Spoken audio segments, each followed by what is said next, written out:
Oh, And we're live. hello. Look at that. Hello, everyone. Hi, Neil. Hey, Ryan. How are you doing? I'm good. How are you? Good. I'm excited for us to have dinner together tonight. Me too. And I'm glad that we're doing this more than just once a month now. That's right. We've stepped up our frequency of dinners together to every 2 weeks so far. And now, it's not just for us. It's for the fans.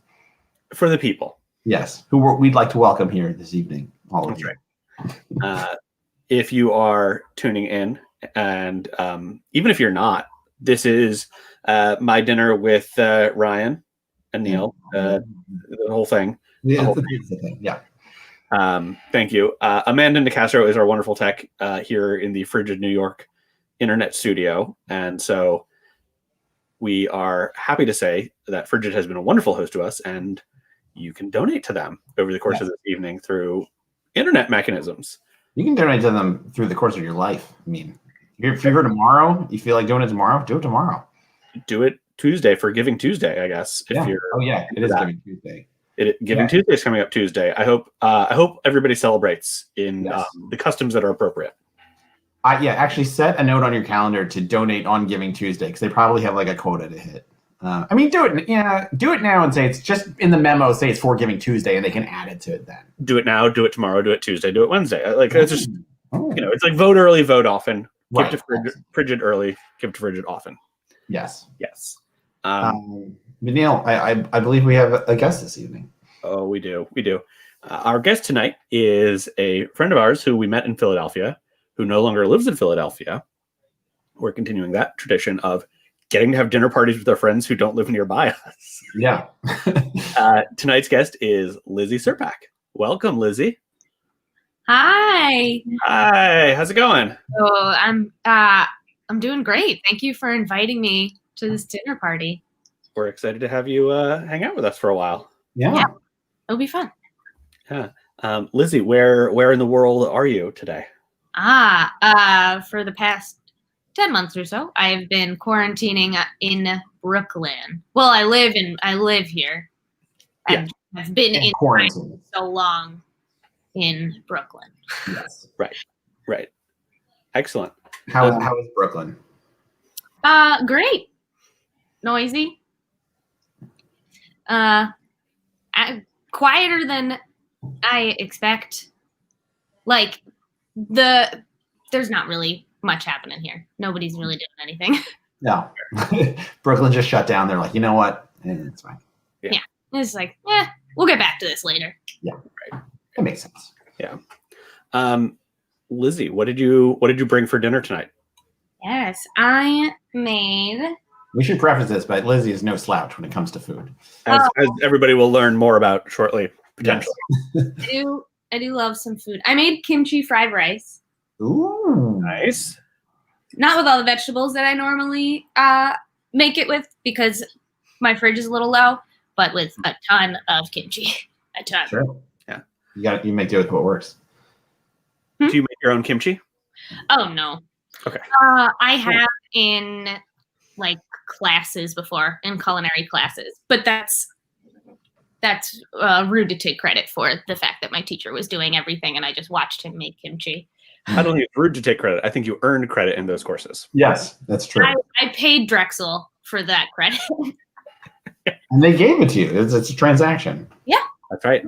I got a piece of paper at the end of 5 years that said, watch someone make kimchi, or makes kimchi. Kimchi. Yeah. A very expensive receipt for one cooking class. Yes. Kimchi is like cabbage and seasonings. Is that right? Is that it? Or is there more to it? Yes. I mean, the base is cabbage.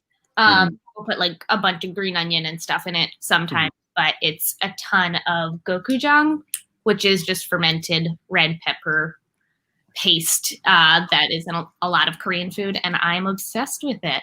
Yeah. I can't do spicy food, but it's like a good spice. It doesn't make you cry or anything. There's a place in Philly. Too bad you left, but called Pastrami and Things, which is at, I want to say 17th or 18th and Sansom, and they make a bulgogi cheesesteak with kimchi, and it's Ooh. pretty unreal. That does sound great. Philly Yeah. just is the home of all the sandwiches. I've been so jealous not being in Philly this year, not getting all those sandwiches. Yeah, it's sandwich season. Always sandwich season. Sandwich quarantine. Yeah. Ryan, what did you bring for dinner tonight? I brought some leftovers. So this is what we made for Thanksgiving. This is Thanksgiving feast. We have turkey, a sausage stuffing. Well, the recipe was given to me by a friend of the show, Scott Campbell. A friend of the show, Scott. Yeah. Scott Campbell. This is my wife's sweet potato bake that she makes every year, and it's delicious. And then these are just green beans. Okay, and they fell out. Oh no. But yeah, so we were like doing a quarantine Thanksgiving, and we've never made a turkey before. So we were like, let's make a turkey. I've never made stuffing before. Let's make stuffing. And so we kind of dragged our feet a little bit, and the smallest bird we could find was 22 pounds. So we have a lot of turkey left over. I'd like to share. There's my finger. I'd like to share my favorite post-Thanksgiving hack with you, Ryan. Go ahead. Maybe I've shared this already. Maybe not. But this comes from a friend of the show, Tom Smith.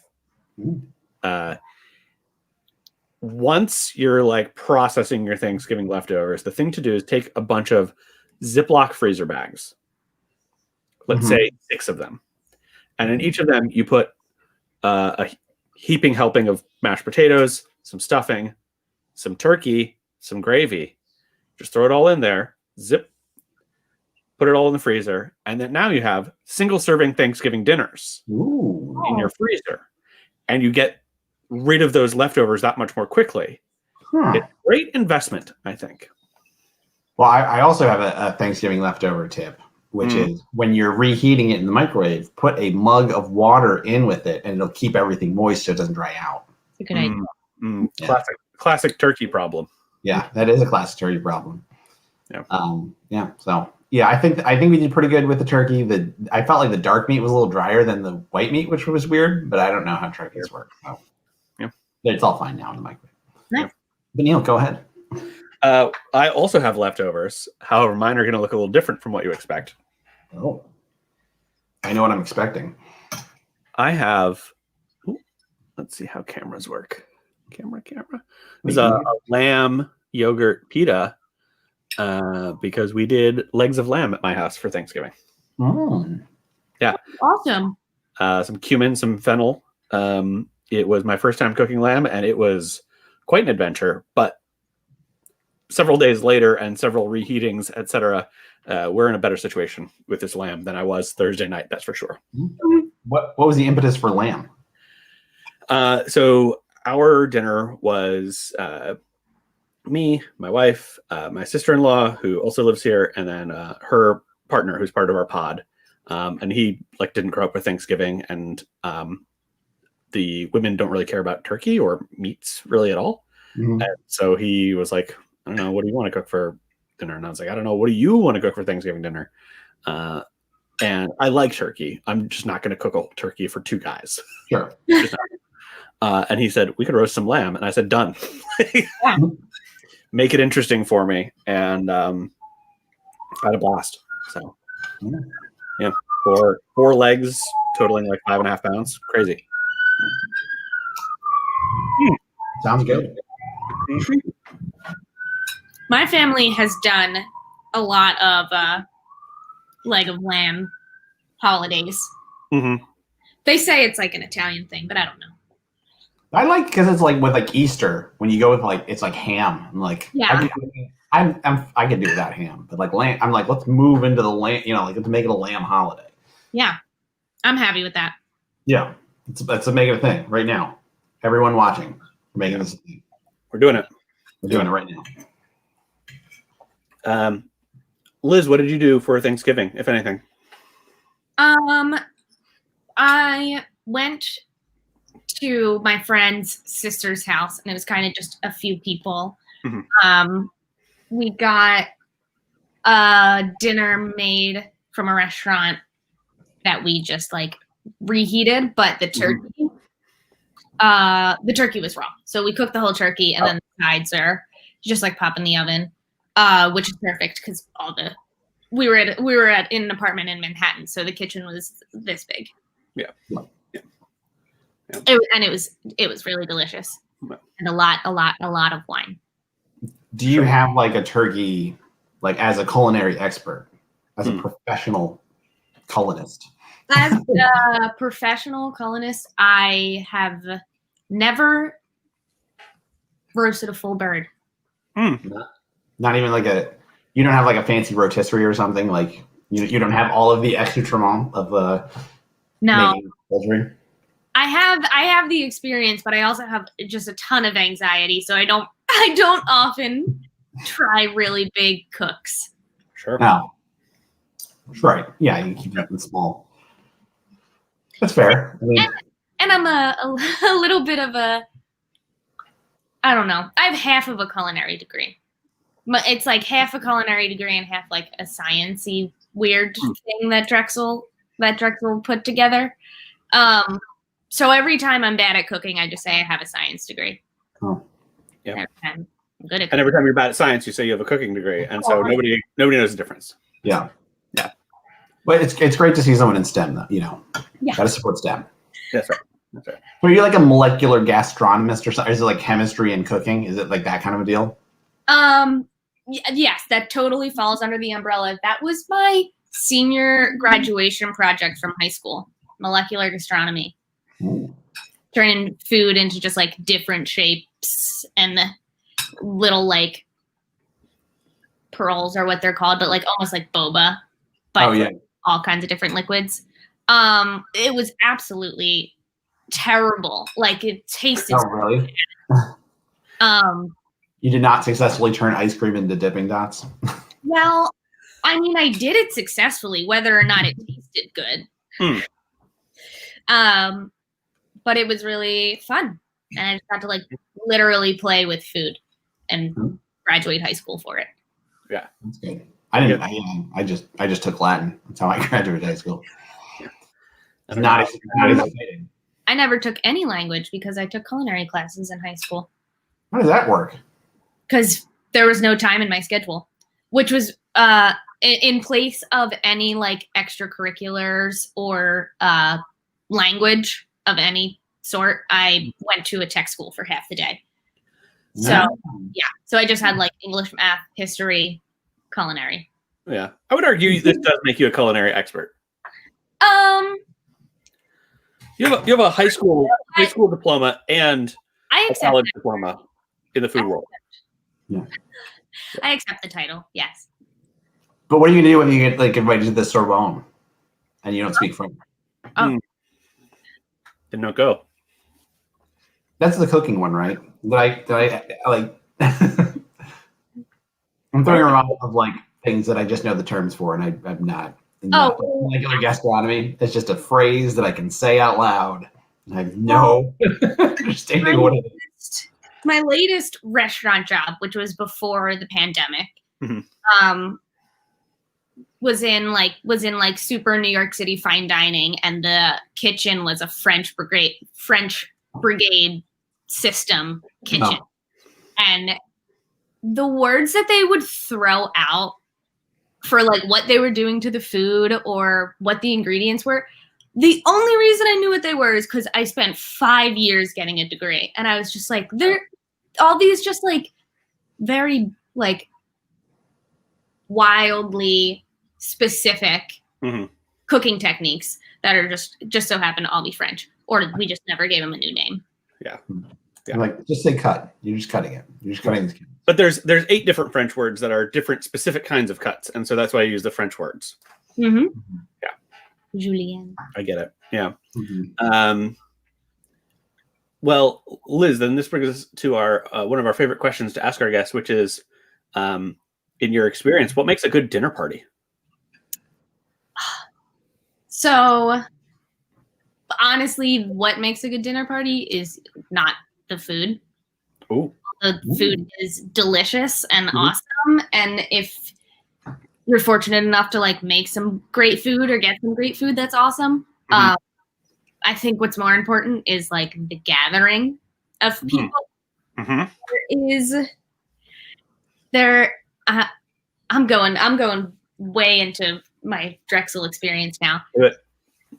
There is a concept that my professor was like writing about this and the next thing, but we talked about it a lot, called Food Voice.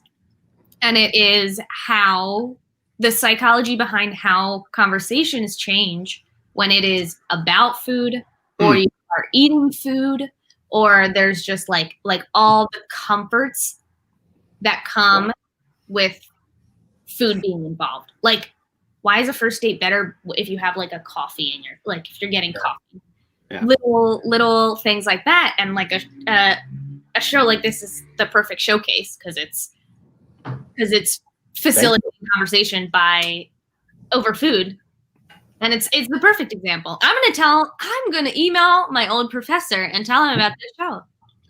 I should have probably told him before. Yeah, that also would have been nice, but they can watch it afterwards on the internet, I believe. Yes, you can watch these. They're live in perpetuity on Facebook as long as it still exists.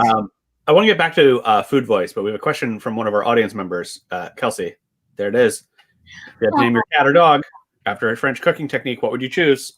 So it's not a cooking technique. I think it's a French word still.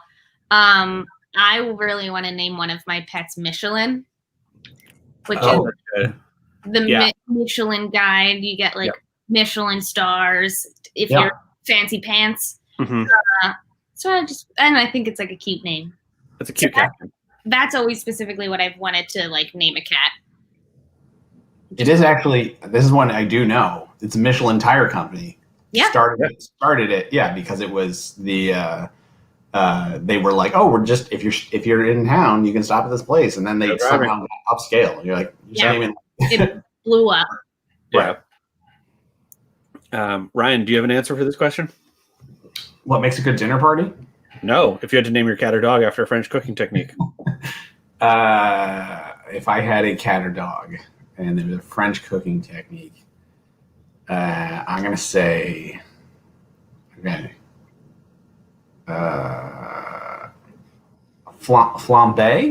Is that's like when you like, and then you and fire. Yeah.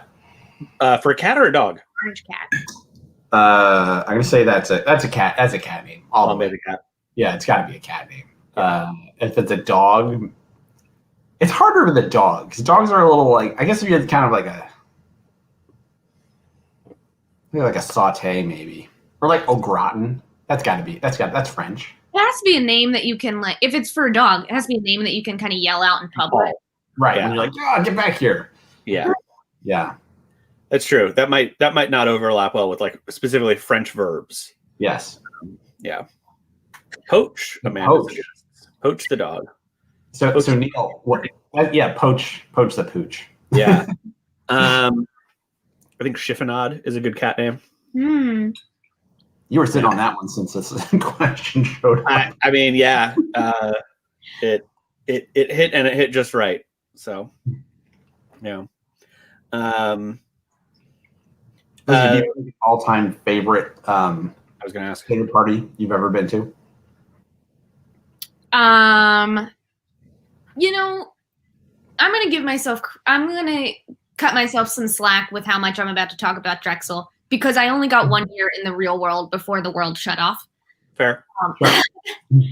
So there was my Korean cooking class. Learned how to make this. We give you lots of credit for it. How many? At least 3 credits? Maybe 4?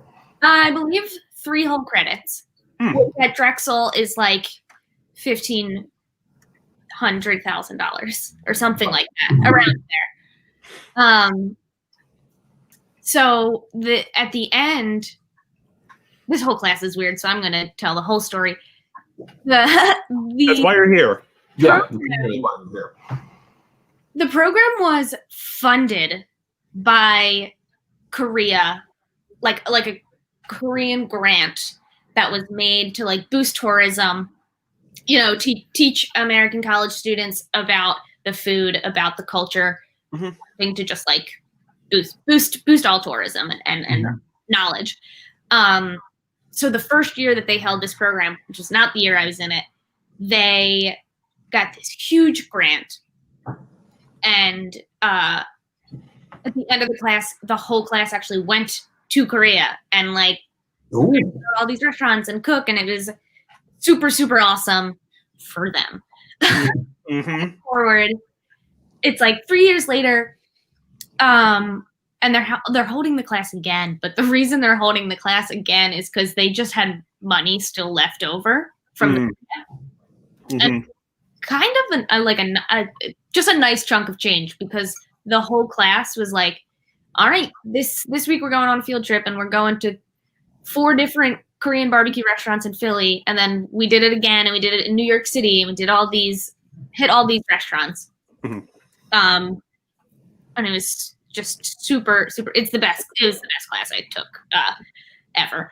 And the end of term party, which is technically our finals, our like final exams, it just turns out being like a big dinner party at the end. Wow. And we got to invite friends or family. And my friend Rob Aliciani, our friend, Friend of the show. Friend of the show. He stopped by and he got to like come and eat all this awesome Korean food, and it was extremely informal. It's in like a culinary classroom. We're on uncomfortable stools and only half because there's not enough seats, and it's just like those silver prep tables. Oh yeah. Covered with food and dishes and all this stuff. And it was just a really fun celebration, and the food was like, it feels very like, if not everyone in the audience knows Rob Aliciani, this is very on brand for Rob Aliciani. Yeah. I'm going to support you and eat this delicious food. Right. And just kind of walk around grazing and being very delighted at just everything that's happening. Yeah. Yeah. Pure Rob. So much fun. Yeah. I like that. I like dinner-based diplomacy.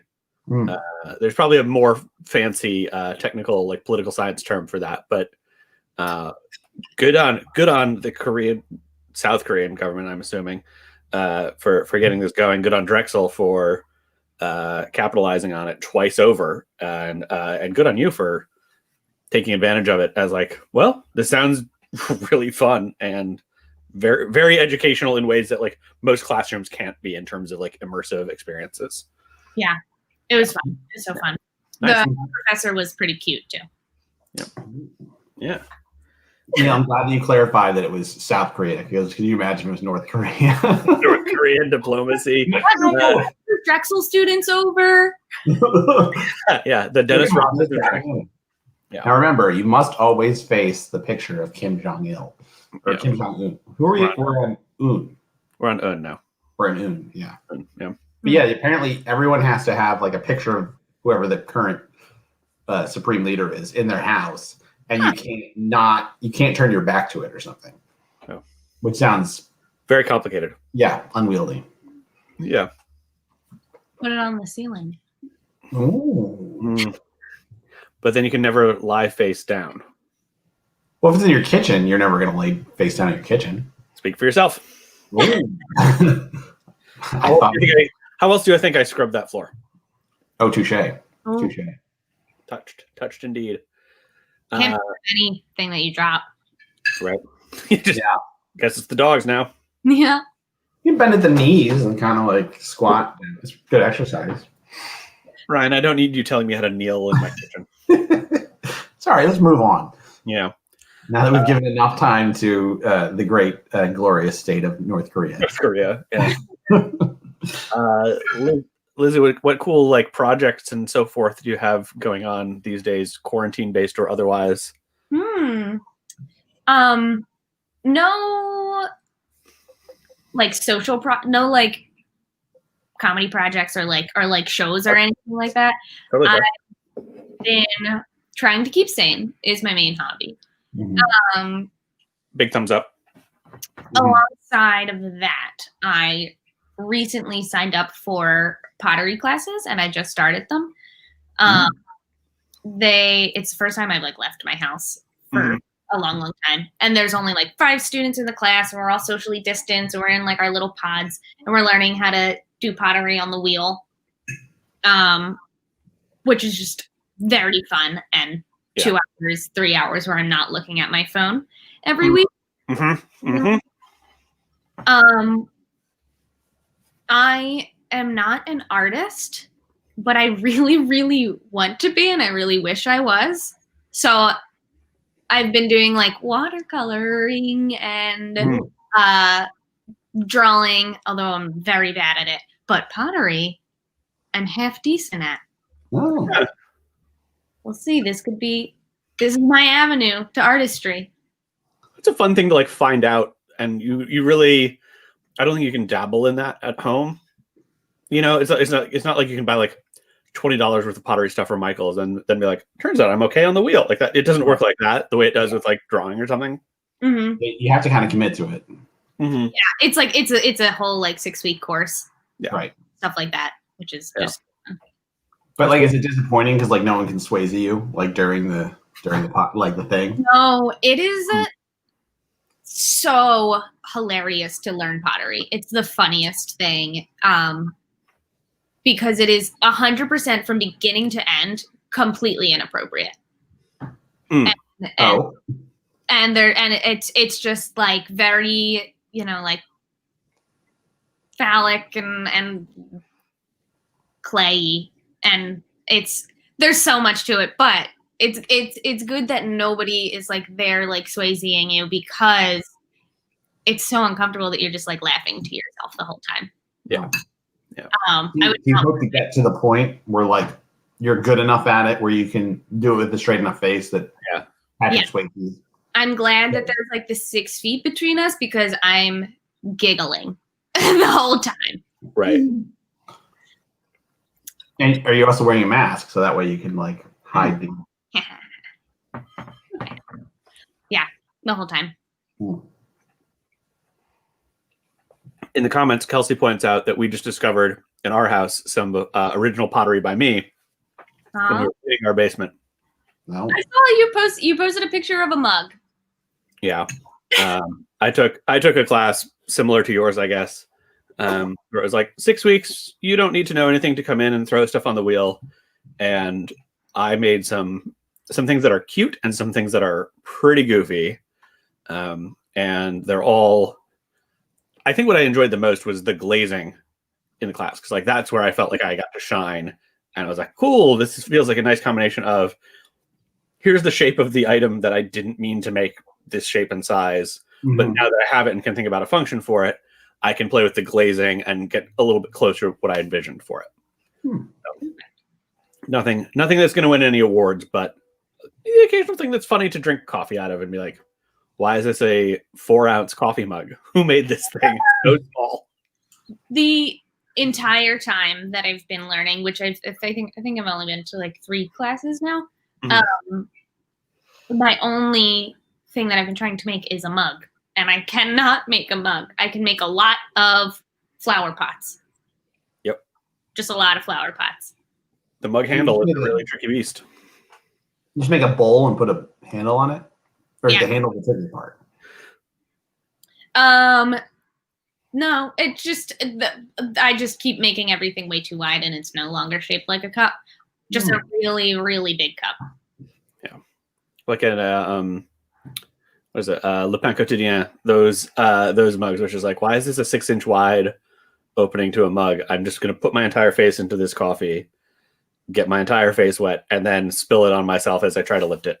This is a terrible situation. Because it's like they're perfect for like a bowl of chili, soup, oatmeal. Like, why are you putting beverages in here? Like, what are you doing? Exactly. Yeah. Lizzie, how'd you find this class? Did they advertise you on Facebook or what? I watched The Great Throwdown, which is a competition show on Hulu or Netflix, one of the streaming platforms. It's on streaming, yeah. It's streaming. And it's all like wheel pottery in a competition series, and it was so much fun. And I was like, that's what I want to try to do. Yeah. I just Googled around. This was a place that is closest for me to get to by train. Okay. Yeah. There you go. I guess that's the sort of thing that I wouldn't expect can exist in New York, but like, of course it does. Oh my God. There's so many. in Brooklyn because it's just artists. Yeah. And I'm near an art university that I should know the name of. University of the Brooklyn Arts. Pratt. Pratt? I'm very close. Yeah. So there's like a lot of like random things Mhm. in this area, which is really cool. Very convenient for me. Do they do like pottery with a twist? You know, they have those painting with a twist things where it was like, oh, hey, you know, here's, let's get drunk. They do have the same thing with pottery. I feel like that's maybe not right now, but it seems like a money making venture. Should be. Yeah. I'm sure there are places where you can go in and paint. I'm sure you could just bring a bottle of wine. Yeah. Maybe. The next phase is going to be recreational cannabis and sculpture. So, you know, putting the pot in pottery, you know, something like that. I mean, that's workshop reading my pottery class. Way to go, Neil. Yeah. We're very proud of you. Thank you. Sorry, Lizzie, what did you say? That's technically how I'm treating this pottery class. Got it. Oh. Got it. Aha. Noticed. Besides the throwdown, any other like pop culture recommendations that are getting you through? Oh gosh, I watch so much TV. I watch everything that's on the Netflix and the Hulu and stuff like that. Mhm. So I just finished Queen's Gambit, which is fantastic. I don't know if you both have seen I've it. been meaning to watch it. I haven't started it yet. But there's like a huge boom in like chess sets are like flying off the shelves right now. So I have advice. My recommendation comes with advice. Don't watch Queen's Gambit with somebody if you don't want to play chess after. Oh, okay. I do not like chess. I do not want to play. I loved the show. I love watching another person do it. But I personally don't like playing at all. And my friend that I've watched the entire show with really keeps wanting me to play. And that's just my advice. My advice: to not let down your friends. Yeah. If you know they're going to ask you to play and you don't want to, just pretend you didn't see it. They have chess apps though. You can play chess. Like I used to play chess with all sorts of people. Oh, they've told me how convenient it is to play chess. And you're like, okay, sure, go ahead. I believe you. Yeah. Totally. Just because it's convenient doesn't mean I want to do it. You know, like this is how I feel about like 7-Eleven food. Like, yeah, it's 3 blocks away. That doesn't mean I'm getting a hot dog there tonight. Yeah. Chess is my 7-Eleven. There it is. Quote of the show, folks. Post it on social media. Yeah. What else? What else we got for Lizzie, right? Oh, I think we meant to talk about your kind of a cool job. Is that accurate? You're working with the. Yeah, I have a kind of cool job. I really love Top Chef, and I watched during quarantine like all 17 seasons. I had never seen Top Chef before quarantine. And it was like the first thing me and my boyfriend just took out, like just went through all of the seasons. Top Chef Masters, not Top Chef Junior, but I don't know if there might be one. There's Top Chef Desserts. There's so many of them. They're all and there was one guy who was a finalist in one of the recent seasons and was in a few of the seasons, named Eric Ajapong.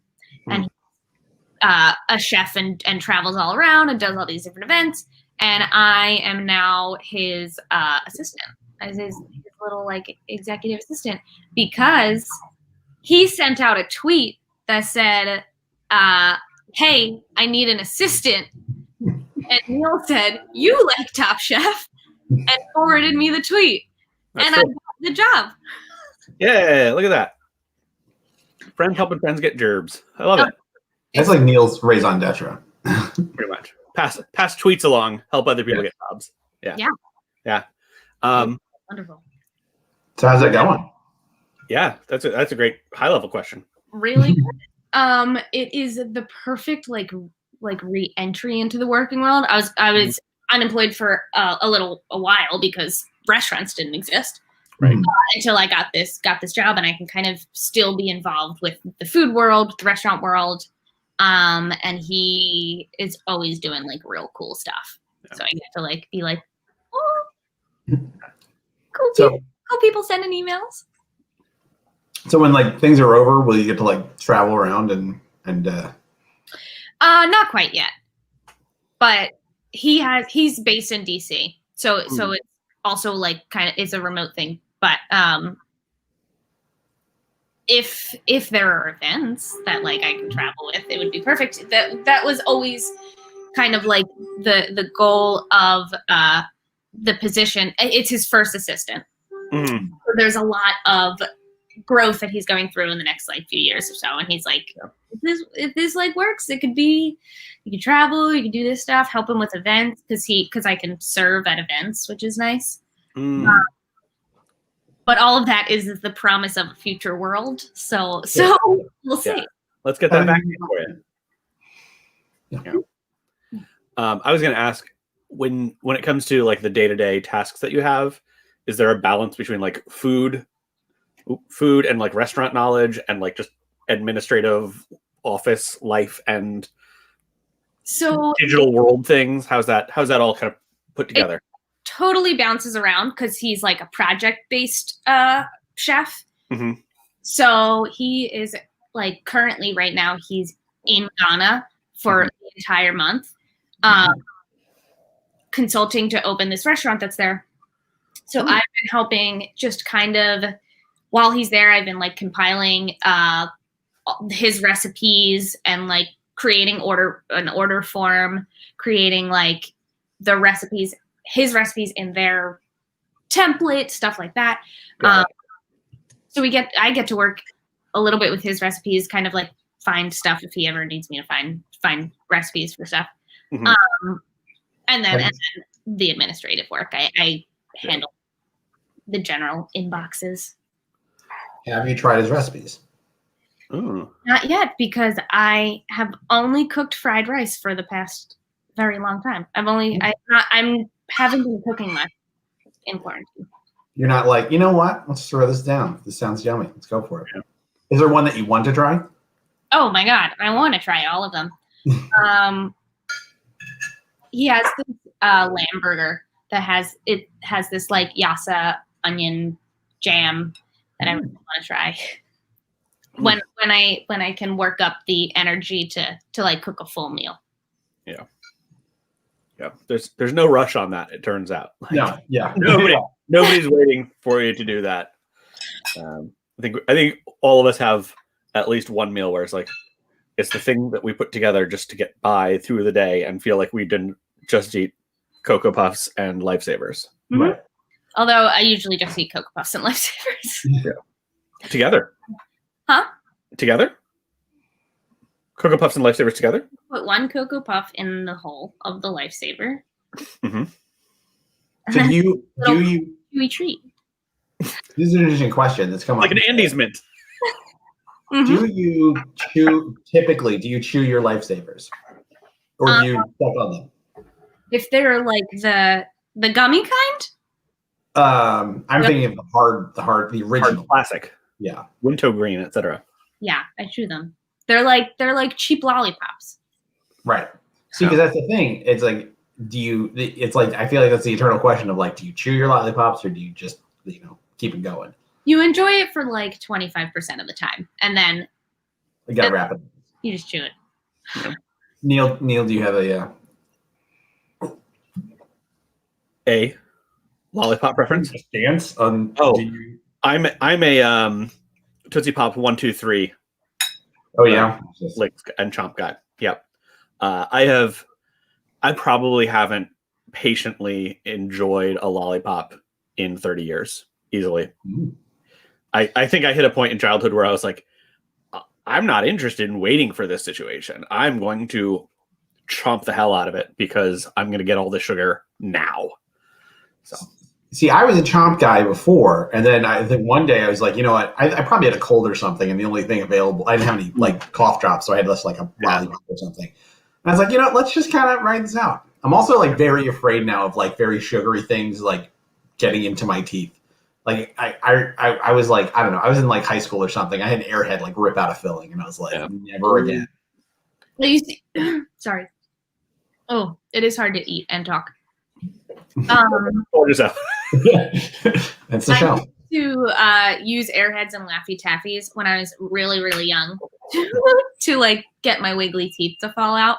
So clever. Money. Yeah. Yeah. We have a comment that to me it contains a question, but it doesn't explicitly contain it. Marilyn Stewart, my mother-in-law, says we had turkey dinner leftovers times 4 days, now out of stuffing. That's something I can sympathize with. The leftovers that just like don't balance out over time. Yeah. Well, like when you have 22 pounds of turkey, you know, you gotta. That's right. We're getting into turkey sandwich territory real quick. Right. Yeah. There's nothing wrong with that. No, I mean, yeah. Shred it up, put it in some chili or chili soup, as you called it earlier, Ryan. Chili, yeah. I think chili is probably more of a stew, but then it's like stew versus stew. Yeah. What else we got here?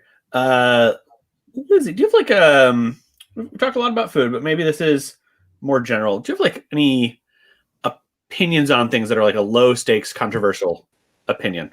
Yeah. Oh, it's Chef Sam. Hello, Chef Sam. Hey, can you see me? Yes. Yes. Can you see me? Hey. Hi. Yeah. Hey. I heard low rent and I popped my head in. Did I miss here? No, a little bit, but you're here now. Cool. Hey, Lizzie, what's up? Hi, Chef Sam. Hey, little known fact, I went to school with your boss. Really? Yes. Yeah, we have a history. A good history? Are you guys friends? What are you, a cop? I just said we had a history. I don't want my food to burn. I'm here because I can beat any top chef, especially Chef Eric. Oh. Oh. All right. Okay. I could use a digital assistant. I got stuff going on. What? I got things to do. What do you have going on? I would gladly if you paid me. Hey, let's not get ahead of ourselves, all right? One little baby step at a time. All right, so hear me out. I got a great idea for a new competition show, all right? Mm-hmm. And it has something to do with throwing pots, like you were talking about. Oh no! But instead of take a journey with me, all right? Instead of pots, you throw in sandwiches. Now listen, I got ingredients, but everybody you got to find whatever you have in your kitchen and you got to throw me a sandwich. All right. So here's what I got. So just for an example, I went around my kitchen and I found some stuff that I could make a sandwich. I already did it. This is how easy it is. Chef Sam already did it for you. All right. Mm-hmm. So I got the example out. Listen, I found some coffee. All right. Great. Got that. I got some a half-drunk V8 juice right there. I got one single solitary string cheese. You don't need any more than that. This is very flavor forward, all right? You don't need too many of them. I got chicken cubes, the bouillon. Yeah. That's how you kick your sandwiches up 5 notches, all right? Just one, all right? It's just like the string cheese. And I found a little bit left of chocolate mousse pie. I got that. And then I found lip balm in my pocket. All right. Now I gave myself 5 minutes on the clock. I blindfolded myself. I also turned off all the lights in the house, right? Just in case. And look what I came up with in 5 minutes. Look at that. Wow. That's wow. Look at that. No. That's a nice sandwich right there. Yeah. Sorry, what is that packaging? Listen, don't look so hard, all right? What are you, a cop? What is this? Cops? Am I cop now? Oh boy. What do we call this show? It's called Throw Me a Sandwich. Quick. I'm workshopping the title. I got people working on it. I got executive help. on the internet too. I threw it out there into the Twitterverse. That's the best they came up with so far. Throw me a sandwich. Does someone actually have to throw it to you? That's a great question. Hey, listen, I have a space for you on my executive team. That's a good idea. I like where your head's at. I like you thinking like that. No. Throwing stuff at each other, right? Right? It's like Wipeout. You know that show on ABC where people get punched in the face by stuff? Yeah. That's my next idea. Hey, eat this sandwich and there's like a fist in there. Like a knuckle sandwich? Knuckle sandwich. Oh man, whoa. Is that copywritten yet? I'm gonna set my Twitter followers on that. See if I can copyright that shit. Oh, can I say shit? I'm sorry. Yeah, we're on the internet. Yeah. Oh, okay, cool. Because I tried to get on Top Chef. They wouldn't even let me in. I bought everything with me. I bought the wheel. Lizzie knows I bought a wheel for spinning pots and everything. I had it all. They were like, "No, thank you, sir." And I said, "I'll be back." Well, I know Chef Eric, and they still nothing. Yeah, no, I remember you were sending a lot of weird emails to the Top Chef chain. Whose definition of weird? All right. It was just my way of expressing myself. Listen, just because he was at the top of the class and I was at the bottom doesn't mean it. You got to hold down both sides of the spectrum, all right? If one side's out there flapping around in the breeze, doesn't do anybody any good. I did my job. Also, I must commend you. A Yoo-Hoo sleeveless T-shirt is possibly the best fit I've seen on this show ever. Thank you. Hey, I grew up on Yoo-Hoo. That's all we had in the house to eat. Throw me a Yoo-Hoo. Yeah. Throw me a Yoo-Hoo. That's your other show. I was at the bottom of my class a lot. Some people say it was because I wasn't getting good vitamins and minerals growing up. But hey, Yoo-Hoo's Yoo-Hoo. It's a delicious chocolate drink. It is a chocolate drink. They can't by law say chocolate milk because there's no milk in it. No milk. They can barely say they can barely say chocolate. They squeak by the skin of their teeth on that one. Oh dear. Yeah. So are you making something back there? Yeah. What are you, a cop? Yeah, I'm making stuff. I gotta eat dinner too. That's not part of the competition. It's just for dinner. What's for dinner, Chef Sam? It's just all right. Listen, I'm just boiling water. All right. I just wanted to look busy.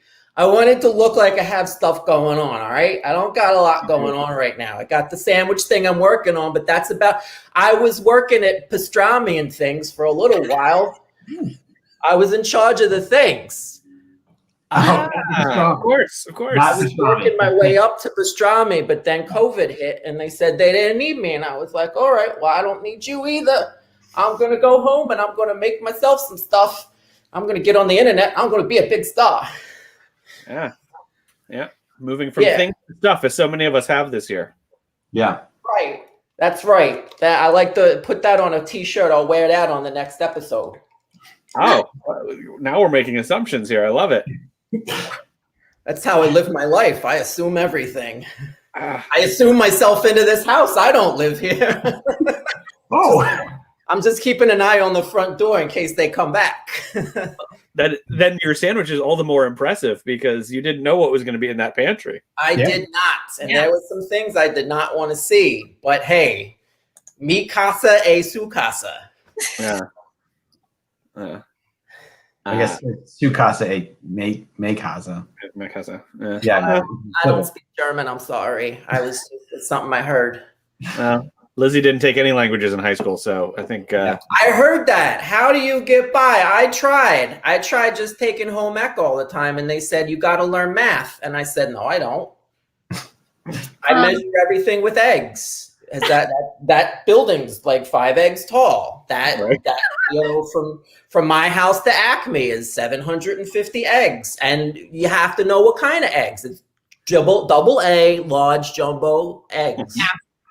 Yeah. See, I can get by. Sure enough. Yeah. So, have you? I mean, obviously, you didn't know what was going to be in the house, but have you been going into a lot of people's houses making sandwiches? Yes, it's my way of giving back. You know, a lot of people, they're cut off from their families. Now, I'm very clean, by the way. Number one, let me start off this conversation saying I am very, very clean. I am by myself, not of my own accord. My partner left a little while, but that's okay. Nobody shed any tears for Chef Sam. I am going to be okay. So I made it my life's work during the pandemic to visit all my neighbors and say hello. How do you do? I'm here to make you a sandwich. I'm here to throw you a sandwich.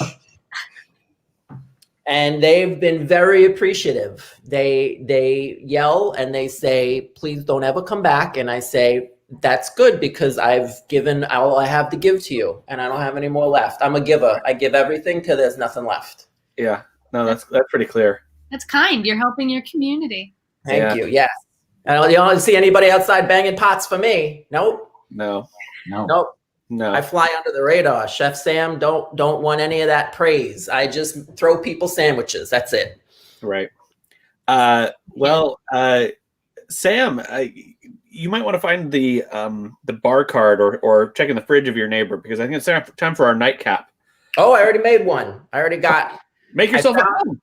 I found some stuff. I went through it already. I found the coffee, the bouillon cubes. I found all, and I made a drink for myself. I found this really cool Darth Vader head. Nice. Drinking something out of that. Yeah, that is something, all right. Mm-hmm. Yeah. Well. Oh, everybody left. Great. It's just you and me. Oh shit. All right, they came back. Yeah. I had some stuff I wanted to talk about, Neil. Partnering up for things. Yeah. Well, I can't. We're not alone anymore. All right. Well, sign back into this link later, and we'll be able to talk offline. Okay. Well, you better be here because I fall for that before. I've logged into things and I've been twiddling my thumbs for hours waiting for somebody. Nobody shows up. Yeah, that's no good. That is no good whatsoever, Shannon. Let's see. Lizzie's back. Ryan is, I don't know, going to the store or something. I love how every time we do the show, Ryan takes longer to get a drink than the time before. Well, I have a very good excuse this time. Uh-huh. So it's eggnog. I had to get it out of the fridge. Oh, I see. I put brandy in it, uh-huh. which I feel is the preferred. I think a lot of people use bourbon. Or rum, but I think brandy is the way to go. And I just garnish it with a little nutmeg on the top. Well, considering that was 75 steps, that was pretty quick. Yeah. It was very harrowing. Yeah. Did you put any bouillon in there? You know what? We're out. It's just I forgot to boil it, and it wasn't ready to go. It's an experience. Let me tell you, if you want to take your tongue on a journey, you got to put some bouillon in your eggnog. Now, listen, this is Chef Sam approved. All right. So if you try it and you like it, hashtag me on the Twitters. Chef Sam bouillon. I don't know how to spell bouillon, so your guess is as good as mine. Figure it out. Yep. Do you recommend chicken or beef bouillon?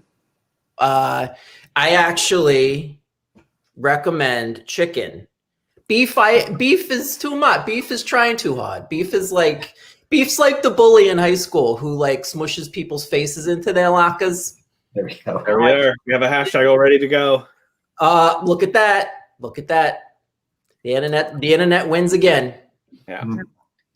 Lizzie, what's in your glass? I have red wine in a coffie mug. That a girl. It's mug. Oh, just like my mom used to drink. Some Federal Donuts red wine every morning. Yeah. Yes. Right. You can take the girl out of Philly. You can't take Philly out of the girl. No. Love that. I'm merched up. There you go. Yeah. Very good. Yeah. Neil, what do you have? I have a bit of an old fashioned here. It's a bit of an old fashioned. It's not quite old. It's a heavy pour. Oh. Are you being overserved? I'd say I've been appropriately served. Oh. Can one overserve oneself? No. Yeah, No, I have for sure. I've definitely done I asked the cops. What? I asked the cops. They said you cannot overserve yourself, and I said, okay. Yeah. Do you see a lot of cops? You've been Okay. Very concerned Hey, about cops. You live the life I've lived. You get to know some cops. All right. If I know that show Cops has been on the air for a long time. It's like 30 years or something. If you look back a couple of years, you're going to see your old pal Chef Sam on there, probably with this club. I don't know. Oh, Fascinating. well, I think they actually I think Cops is off the air, isn't it? So now there's a hole in the schedule to fill. So I think toss us anyway. Toss me a sandwich. Hey, Oh, Fox, if you're listening. That's great. All right, Ryan, do you want to give us a little toast, Rooney? I do. Here's to it is the holiday season's upon us. It's not always easy to get together with people, but it's great that we've all been able to come together like this and to share a little meal, share a little drink. So cheers. Yeah. Cheers. Thank you so much. Cheers. Thanks for coming by. Chef Sam, thanks for dropping in. Perfect. Chef Sam, Lizzie, anything you want to plug? You don't have to, but You don't have to. if you want to. You can follow me on Twitter at Philly Liz, even though I don't live in Philly anymore. It's a little It's bit a great username. It's a great username. You That's could be why I back. can't change it. Oh, Liz. Liz with a Z. Oh, there we go. Yeah. Oh, yeah, don't follow Philly Liv. That's my ex. No, that's bad news right there. All right. Okay, that's Philly Liz on Twitter. Thank you. No way, no day. Chef Sam, anything you want to plug? Oh, hey, throw me a sandwich. Check it out. It's gonna be happening. I'm making some Twitches right now. Twitches. The kids are into Twitch right now, so I'm trying my hand at Twitches. Throw me a Sam Twitch. So what? There Throw should me be a Sam Twitch. What? Throw me a sand twitch. Throw me a Sam Twitch. Throw me a Sam Twitch. Sam. I don't like that. Wait, are we saying Sam Twitch or Sand Twitch? My middle, you know what my middle name is? Little known fact, Mitch. Your name is Sam Mitch. Hey, listen, my parents either didn't like me or they knew big things were going to happen for me in the future. So I choose to take the bull by the horns. Great.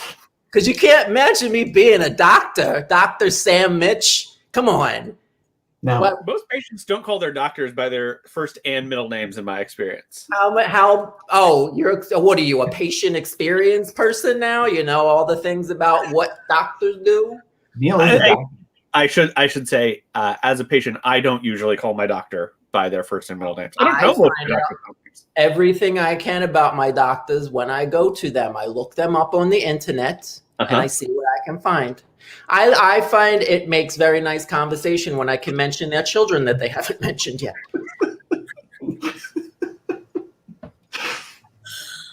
It shows I care. Wow. Interested.